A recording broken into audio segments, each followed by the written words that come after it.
नारद जी का भगवान विष्णु से उनका रूप मांगना। नारद जी का भगवान विष्णु से उनका रूप मांगना। कथा प्रारंभ। सूत जी बोले, महर्षियों, नारद जी के चले जाने पर शिव जी की इच्छा से विष्णु भगवान ने एक अद्भुत माया रची। उन्होंने जिस ओर नारद जी जा रहे थे वहां एक सुंदर नगर बना दिया। वह नगर बैकुंठ लोक से भी अधिक रमणीय था। वहां बहुत से विहार स्थल थे। उस नगर के राजा का नाम शीलनिधि था। उस राजा की एक बहुत सुंदर कन्या थी। उन्होंने अपनी पुत्री के लिए स्वयंवर का आयोजन किया था। उनकी कन्या का वरण करने के लिए उत्सुक बहुत से राजकुमार पधारे थे।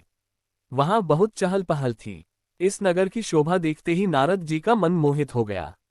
जब राजा शीलनिधि ने नारद जी को आते देखा तो उन्हें सादर प्रणाम करके स्वर्ण सिंहासन पर बैठाकर उनकी पूजा की। फिर अपनी देव सुंदरी कन्या को बुलाया जिसने महर्षि के चरणों में प्रणाम किया। नारद जी से उसका परिचय कराते हुए शीलनिधि ने निवेदन किया, महर्षि, यह मेरी पुत्री श्रीमती है। इसके स्वयंवर का आयोजन किया गया है। इस कन्या के गुण दोषों को बताने की कृपा कीजिए। राजा के ऐसे वचन सुनकर नारद जी बोले, राजन, आपकी कन्या साक्षात लक्ष्मी है। इसका भावी पति भगवान शिव के समान वैभवशाली, त्रिलोक विजयी, वीर तथा कामदेव को भी जीतने वाला होगा। ऐसा कहकर नारद मुनि वहां से चल दिए। शिव की माया के कारण वे काम के वशीभूत हो सोचने लगे कि राजकुमारी को कैसे प्राप्त करूं। स्वयंवर में आए सुंदर एवं वैभवशाली राजाओं को छोड़कर भला यह मेरा वरण कैसे करेगी। वे सोचने लगे कि नारियों को सौंदर्य बहुत प्रिय होता है। सौंदर्य को देखकर ही श्रीमती मेरा वरण कर सकती है। ऐसा विचार कर नारद जी फिर विष्णुलोक में जा पहुंचे और उन्हें राजा शीलनिधि की कन्या के स्वयंवर के बारे में बताया तथा उस कन्या के साथ विवाह करने की इच्छा व्यक्त की। उन्होंने भगवान विष्णु से प्रार्थना की कि वे अपना रूप उन्हें प्रदान करें ताकि श्रीमती उन्हें ही वरे। सूत जी कहते हैं, महर्षियों, नारद मुनि की ऐसी बात सुनकर भगवान मधुसूदन हंस पड़े और भगवान शंकर के प्रभाव का अनुभव करके उन्होंने इस प्रकार उत्तर दिया। भगवान विष्णु बोले, हे नारद, वहां आप अवश्य जाए। मैं आपका हित उसी प्रकार करूंगा जिस प्रकार पीड़ित व्यक्ति का श्रेष्ठ वैद्य करता है, क्योंकि तुम मुझे विशेष प्रिय हो। ऐसा कहकर भगवान विष्णु ने नारद मुनि को वानर का मुख तथा शेष अंगों को अपना मनोहर रूप प्रदान कर दिया। तब नारद जी अत्यंत प्रसन्न होते हुए अपने को परम सुंदर समझकर शीघ्र ही स्वयंवर में आ गए और उस राज्य सभा में जा बैठे। उस सभा में रुद्रगण ब्राह्मण के रूप में बैठे हुए थे।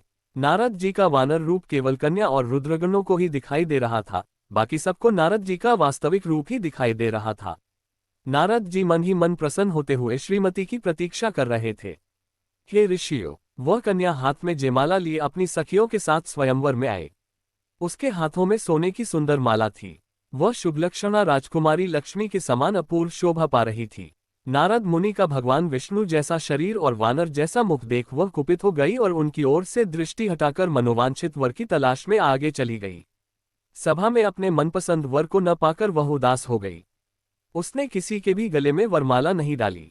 तभी भगवान विष्णु राजा की वेशभूषा धारण कर वहां आ पहुंचे। विष्णु जी को देखते ही उस परम सुंदरी ने उनके गले में वरमाला डाल दी।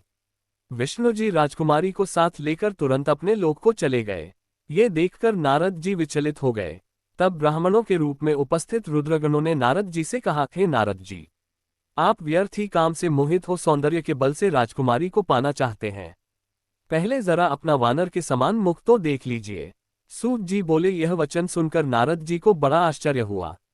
उन्होंने दर्पण में अपना मुंह देखा। वानर के समान मुख को देखकर वे अत्यंत क्रोधित हो उठे तथा दोनों रुद्रगणों को शाप देते हुए बोले, तुमने एक ब्राह्मण का मजाक उड़ाया है, अतः तुम ब्राह्मण कुल में पैदा होकर भी राक्षस बन जाओ। ये सुनकर वे शिवगण कुछ नहीं बोले, बल्कि इसे भगवान शिव की इच्छा मानते हुए उदासीन भाव से अपने स्थान को चले गए और भगवान शिव की स्तुति करने लगे। ये कथा आपको कैसी लगी, लाइक और कमेंट कर बतलाइए और चैनल को सब्सक्राइब अवश्य कर दीजिए। ओम नमो भगवते वासुदेवाय नमः।